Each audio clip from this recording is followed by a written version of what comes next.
यहाँ मौजूद जितने भी डिग्नेटरीज हैं उनको मेरा सादर प्रणाम, और जितनी भी ऑडियंस है उनको भी मेरा बहुत बहुत सादर प्रणाम है।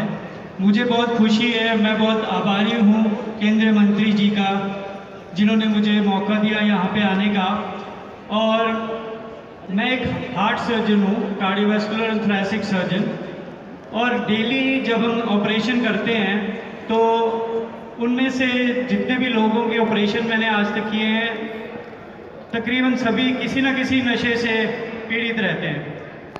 तो मेरे को बहुत दुख होता है कि बहुत यंग लोग हमारे पास आते हैं जिनको हमको ऑपरेशन करना पड़ता है। एक 24 वर्ष की महिला का भी ऑपरेशन मैं कर चुका हूँ, और 28 वर्ष के नवयुवक, 25 वर्ष के, 32 वर्ष के।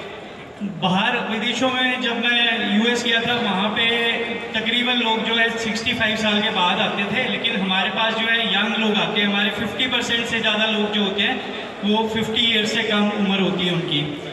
तो जब मैं देखता था कि इनको ये क्यों हो रहा है इतनी जल्दी, तो हमने सारे कारणों को ढूंढा, तो उसमें देखा कि नशा जो है, एडिक्शन जो है, उसका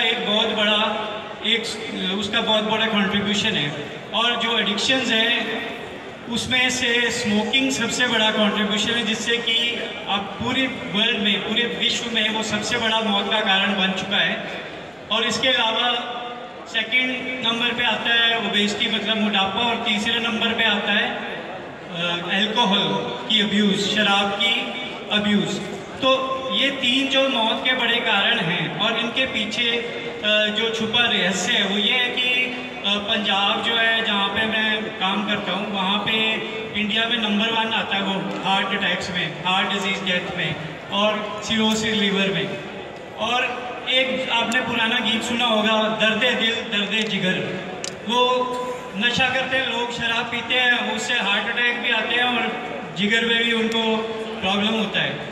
तो हमने 2011 में एक कार्डियोवर्जन नाम का एक संस्था शुरू की, जो पूरे विश्व में ग्लोबली हम लोगों में अवेयरनेस कराना चाहते हैं, क्योंकि सबसे बड़ा कारण जो होता है किसी भी चीज़ का वो होता है लैक ऑफ अवेयरनेस। तो जैसे हम इतना बड़ा अभियान मंत्री जी ने शुरू किया है, तो मुझे भी खुशी हुई कि मतलब हम रियली कुछ चाहते हैं कि नशा मुक्त हो जाए भारत।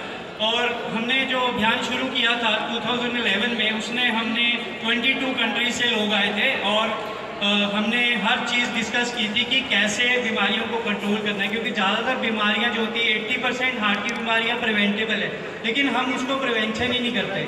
तो जब हमने उसमें प्रिवेंशन के लिए आगे शुरू में हमने ये देखा कि जब हम लेक्चर देते हैं तो बहुत सारे लोग जो है बोर हो जाते हैं लेक्चर देते के। फिर हमने उसको थोड़ा इंटरेस्टिंग बनाया, वर्कशॉप शुरू की जिसमें हम वीडियोस बनाते हैं, प्रेजेंटेशंस दिखाते हैं, उसमें ये दिखाते हैं कि नशा क्यों होता है, क्या उसका बैड इफ़ेक्ट्स होते हैं, और कैसे हम उसको ठीक कर सकते हैं। तो उसको ठीक करने के लिए भी जो है हमारे को बहुत सारी चीज़ों का ध्यान रखना पड़ता है कि जो नशा करता है इंसान, वो बीमार है, उसको थोड़ी सहायता चाहिए, उसको सिंपैथी चाहिए, उसको हमारे कोई ऐसी संस्थाएं होनी चाहिए जिसके पास वो जाके अपने दिल का दर्द उनके साथ शेयर कर सके। और हमारी सोसाइटी जजमेंटल नहीं होनी चाहिए सोसाइटी, कि अगर हमारी सोसाइटी जजमेंटल है तो वो डरता ही रहेगा कि वो किसी को बताएगा नहीं कि मुझे क्या प्रॉब्लम हो रही है। और ज़्यादातर जो नशा करते हैं लोग, उसका नशा से दूर करने के लिए उनको खाली अगर हम थोड़ा सा एडवाइस देंगे, थोड़ा उनको सिंपैथाइज करेंगे, उनको सपोर्ट देंगे, तो वो उस नशे से मुक्त हो सकते हैं। लेकिन कुछ इस दौर तक गुजर जाते हैं, नशे के अंदर डूब जाते हैं कि उनको जो है एक्चुअली मेडिकल हेल्प की ज़रूरत पड़ती है। तो उसको medical help, proper de addiction चाहिए होती है, और डी एडिक्शन के लिए हमारे को पहले आइडेंटिफाई करना पड़ता है कि किसको क्या सहायता चाहिए, कि उसको सिर्फ काउंसलिंग चाहिए या उसको डी एडिक्शन चाहिए।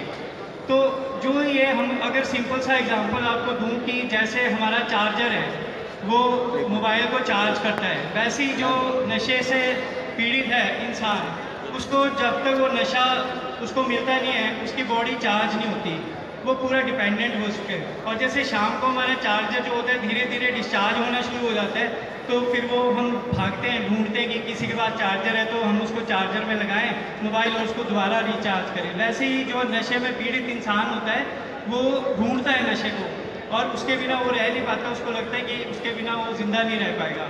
और बहुत सारे लोगों की इस तरह से डेथ भी हो जाती है। बहुत सारे लोग जो होते हैं वो कुछ कोकेन लेते हैं, कुछ और नशा लेते हैं, ओपियम लेते हैं। बहुत पॉपुलर है ये गाँव में, ओपियम बहुत सारे लोग लेते हैं। और स्मोकिंग सब करते हैं। जो नहीं करते स्मोकिंग, वो ये सोचते हैं हम नहीं करते इसलिए हमको कुछ नहीं होगा, लेकिन जो उनके फैमिली में कोई करता है, उनके ऑफिस में कोई करता है, उनके पड़ोस में कोई करता है, तो वो लोग भी उतने ही रिस्क से अफेक्टेड होते हैं। उनको वो सेम एयर अंदर इनहेल कर रहे हैं। और ये देखा गया है कि जो नशा करते हैं, जो स्मोकिंग करते हैं, स्मोकिंग करने वालों की उम्र जो होती है एवरेज लोगों से 13 साल कम होती है। तो हमको ये चीज़ लोगों तक पहुंचाना है, उनमें अवेयरनेस करवाना है। और इसलिए जब कभी भी हमको कोई बुलाता है कि हम अवेयरनेस करें, तो हम ज़रूर जाके वहाँ पे प्रेजेंट करते हैं, वर्कशॉप करते हैं, इंटरेक्टिव सेशंस करते हैं। इंडिया में भी करते हैं, अब्रॉड में भी करते हैं। ऑरलैंडो में हमने किया है, टोक्यो में किया है, सिंगापुर में किया है, दुबई में किया है, और अपने शहर में करते हैं, हिमाचल में जाके करते हैं, पंजाब में करते हैं, सब जगह करते हैं। जो भी हमको बुलाता है हम सब लोगों को अवेयरनेस करते हैं कि नशा क्यों होता है, कैसे उसको डील करना चाहिए और कैसे उससे बचना चाहिए, और उसकी वजह से कौन कौन सी बीमारियां हमको हो सकती हैं। हार्ट की बीमारी, लीवर की बीमारी, बहुत सारे कैंसर्स हमको हो सकते हैं। तो कैसे हम उन सब से बच सकते हैं अगर हम नशे से दूर रहें। तो केवल सिर्फ अगर हम आपको, मैं एज अ डॉक्टर आपको भाषण देके चला जाऊँ कि नशे से दूर रहो, उससे कुछ फ़र्क नहीं पड़ता। हमको एक्चुअल डीप रूट्स में जाना पड़ेगा और हमको उसको समझना पड़ेगा कि हमारे क्यों इंसान नशे में जा रहा है, उसको क्या प्रॉब्लम है, कैसे हम उसको बचा सकते हैं, कौन कौन सी संस्था है जो उसको हेल्प कर सकती है। और जैसे अब्रॉड में और इंडिया में ये फ़र्क है कि वहाँ कोई नशा करता है, वैसे तो ये ग्लोबल फिनोमिनन है, लेकिन अब्रॉड में क्या है कि वहाँ पे वो उसको जो है जजमेंटल नहीं होते, उसको वो दुत्कारते नहीं है कि ये नशीला है। हम उसको सिंपैथी देते हैं, उसको केयर देते हैं, उसको सपोर्ट देते हैं, ताकि वो नशे के साथ लड़ाई अपनी लड़ सके और उससे बाहर निकल सके। क्योंकि ये किसी को पता नहीं है कि कौन नशे में चला जाएगा। बहुत ही आपने देखा है कि जो ड्रग पैडलर्स होते हैं बड़ी चालाकी से लोगों को, बच्चों को, कम उम्र के बच्चों को फंसाते हैं और उनको पता भी नहीं लगता कि कब वो ड्रग्स में इन्वॉल्व हो गए, और बाद में उनको लगता है कि हमको छोड़ना चाहिए लेकिन फिर भी छोड़ नहीं पाते हैं। तो इसलिए हमको अकेले हम नहीं कर सकते, एज डॉक्टर्स हम नहीं कर सकते सारा कुछ। हमारे को हेल्प चाहिए, हमारे को गवर्नमेंट की हेल्प चाहिए, हमारे को टीचर्स की हेल्प चाहिए, हमारे को फैमिलीज़ की हेल्प चाहिए, समाज की, समाज सेवकों की हेल्प चाहिए।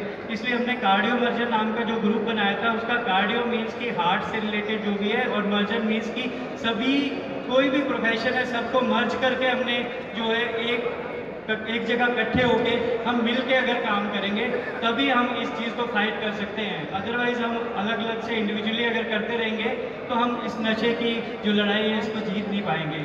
ये और कैसे हम समाज के लिए सेवा कर सकते हैं, ये मैं अपने विचार यहाँ पे प्रकट करने के लिए आया हूँ।